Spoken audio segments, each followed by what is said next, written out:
तर ठाण्यामध्ये अशी एक महायुतीमध्ये घटना घडली आहे, त्यामुळे महायुतीमध्ये सारं काही अलबेल नाही का अशी चर्चा सुरू झाली आहे। तो विषय समजून घेऊयात।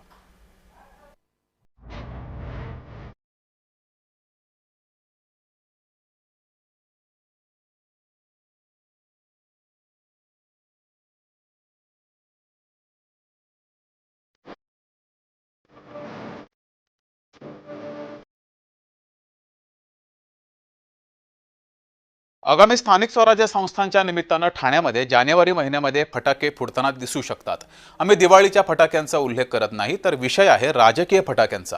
कारण एकनाथ शिंदेंचा बालेकिल्ला मानला जाणाऱ्या ठाणे शहरातील महापालिका निवडणूक स्वबळावर लढू अशी भावना शिवसेनेनंतर भाजपाच्या कार्यकर्त्यांनी व्यक्त केली आहे। त्यामुळे महायुतीमध्ये मित्रपक्ष असलेले शिवसेना आणि भाजप यांच्यात ठाण्यामध्ये लढत होते की काय अशी परिस्थिती निर्माण झाली आहे। पाहूयात।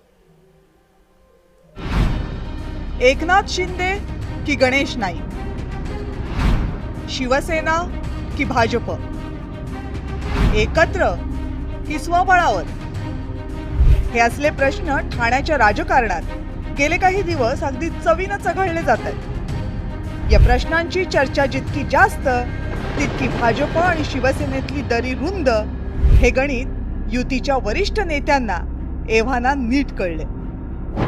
पण राजकीय वर्चस्वाची सगळ्याच पक्षांची हौस इतकी मोठी आहे की ही दरी बुजवण्याऐवजी आणखी वाढवली जाते आणि त्याचं माध्यम आहे ही वक्तव्य।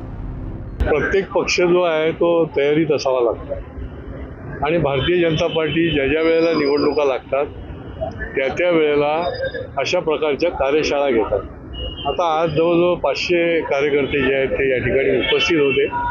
त्यांच्याकडनं परिचय पत्रकं, कारण की अनेक नवीन कार्यकर्ते आहेत, काही दुसऱ्या पक्षातले आलेले आहेत आणि त्यांचं कार्यकर्तृत्व जे आहे त्याची पक्षाला माहिती होण्याकरता परिचय पत्र पण दिलं जातं आणि या कार्यशाळेच्या माध्यमातून त्यांना या माध्यमातून आम्ही मार्गदर्शन केलं। भाजपच्या वतीनं स्वबळाची भाषा पुढे आली आणि मग शिवसेनेच्या नेत्यांनीही त्याला उत्तर देण्याची संधी काही सोडली नाही। बरं, यामध्ये ठाण्यातल्या स्थानिक नेत्यांसह राज्यातलेही सगळे नेते आघाडीवर। काही लोकांनी भानावर येऊन आपलं पद, आपलं मंत्रीपद, आपलं पद हे शिंदे साहेबांच्या उंचीचं आहे का, की देवेंद्रजींच्या उंचीचं आहे, की अजितदादांच्या उंचीचं आहे, हे स्वतःचं आत्मपरीक्षण आणि आत्मचिंतन केलं पाहिजे। आणि हे सगळे अधिकार जे आहेत हे 3 नेत्यांना दिलेले आहेत, आम्हाला कोणाला नाहीत। त्याच्यामुळे बोलणाऱ्यांनी थोडं आपल्या हुद्द्याचा, आपल्या पदाचा, आपल्या मंत्रिपदाचा विचार करून आपण त्या उंचीचे आहोत का एवढाच विचार करावा। आणि तो विचार केल्यानंतर जसं माझ्यासारख्याच्या लक्षात आलं की मी युती करा म्हणून सांगितलं आणि करू नका म्हणून सांगितलं, तरी तो अधिकार नेत्यांनी काय आम्हाला दिलेला नाही। शिवसेना आणि भाजपमधली दरी लोकसभेच्या निवडणुकीपूर्वी स्पष्ट झाली होती। लोकसभेची ठाण्याची जागा आपल्या पदरात पाडून घेण्यासाठी शिंदेंना अक्षरशः शेवटच्या क्षणापर्यंत वाट पाहावी लागली होती। ठाण्याची लोकसभेची जागा शिवसेनेला द्यायला भाजपच्या स्थानिक नेत्यांचा जोरदार विरोध होता। विधानसभेची निवडणूक झाली आणि त्यानंतर ठाण्यामध्ये एकनाथ शिंदेंच्या जनता दरबारापाठोपाठ भाजपच्या गणेश नाईकांनी आपले जनता दरबार सुरू केले आणि भाजप आणि शिवसेनेतील वाद हाय प्रोफाईल बनला।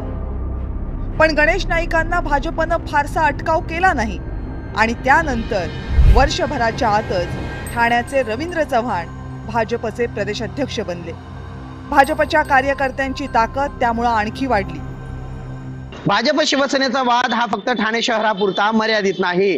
बदलापूर नगर परिषदेमध्ये शिवसेनेला बाजूला ठेवत भाजप आणि राष्ट्रवादी काँग्रेसने परस्पर आपली युती जाहीर करून टाकली, तर तिकडे अंबरनाथमध्ये शिवसेनेच्याच माजी नगरसेवकाला भाजपने आपल्या पक्षात घेतलाय।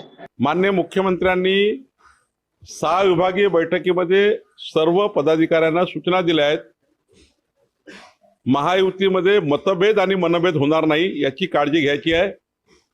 कोणत्याही नेत्यांनी महायुतीबद्दल कुठलंही स्टेटमेंट करू नये, मन दुखतील असं स्टेटमेंट करू नये, महायुतीत खळा पडेल असं कोणतंही स्टेटमेंट करू नये। माझी सर्व नेत्यांना सूचना आहे किंवा विनंती आहे, माननीय मुख्यमंत्र्यांनी दिलेल्या सूचना ज्या आहेत त्या तंतोतंत पालना मी करणार आहे। स्थानिक स्वराज्य संस्थांच्या बाबतीत स्थानिक पातळीवरच निर्णय घेतला जाईल असं महायुतीचे वरिष्ठ नेते वारंवार सांगतात। निवडणुका नजरेच्या टप्प्यात नव्हत्या तेव्हा हे सांगणं ठीक होतं, पण आता निवडणुका जाहीर होण्याची वेळ आली आहे. शिवाय मुंबई आणि ठाणे महानगरपालिकांच्या निवडणुका या भाजप आणि शिवसेना या दोन्ही पक्षांसाठी प्रचंड महत्त्वाच्या असतील. पक्षफुटीनंतर शिवसेनेचं केडर नक्की कुणासोबत आहे याचं खरं उत्तर याच निवडणुकांमधनं मिळणार आहे. भाजप आणि शिवसेना वेगवेगळी लढली तर एकनाथ शिंदेंची खरी ताकद किती आहे हेही समोर येईल. पण दुसरीकडे शिवसेना ठाकरे गट आणि मनसे हे एकत्र येणार हे जवळपास स्पष्ट झाले. त्यामुळं ठाण्यात स्वबळाचा नारा द्यायचा असेल तर एकनाथ शिंदे आणि भाजपसाठी ही वेळ योग्य असेल का हा खरा प्रश्न आहे. ब्युरो रिपोर्ट, जय महाराष्ट्र.